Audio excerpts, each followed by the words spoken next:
নমস্কাৰ বন্ধু বান্ধৱীসকল, কি খবৰ ভালনে? আপোনালোক সকলোকে মোৰ নতুন এটা মিনি ব্লগলৈ পুনৰবাৰ স্বাগতম জনালোঁ। আমি যিহেতু কৰ্মসূত্ৰে বাহিৰত আছোঁ আৰু আমাৰ ওচৰলৈ মানুহজনৰ ৰিলেশ্যনৰে মানুহজনৰ ফালৰ মামা আহিছিলে আমাৰ ৰুমলৈ। যিহেতু তেখেত কৰ্মসূত্ৰে ইয়াতে থাকে, সেয়েহে আজি 7 দিনৰ অন্তৰত আজি আমাৰ ৰুমৰ পৰা যাবলৈ ওলালে। আৰু মৰ্ণিঙত মোক কোৱা নাছিলে যিহেতু যামগৈ বুলি। আজি জল্দি মোক ক'লে যে মোক কামৰ জেগাৰ পৰা ফোন কৰিছে, মই যাব লাগিব। সেয়েহে মই জল্দি গা ধুই তেখেতক উঠাবৰ কাৰণে ওলাইছোঁ, গাড়ীত উঠাবৰ কাৰণে।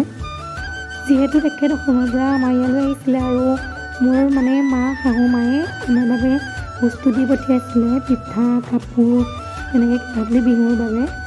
আৰু সেইকাৰণে মানুহজন আমাৰ ৰুমত থাকি পিনি আমাৰ ৰুমত আমাক দি পিনি আজি কামৰ জেগালৈ যাবলৈ ওলালে।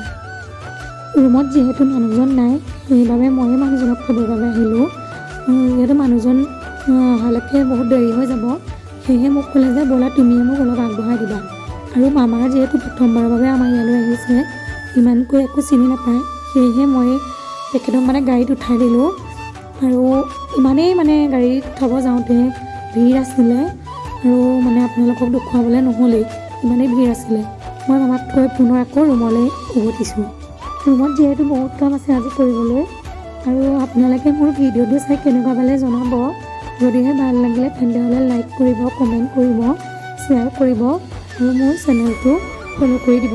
তেতিয়াহে যিহেতু আমি এনেকৈ ভিডিঅ' বনাবলৈ ভাল লাগিব আৰু সাহস পাম।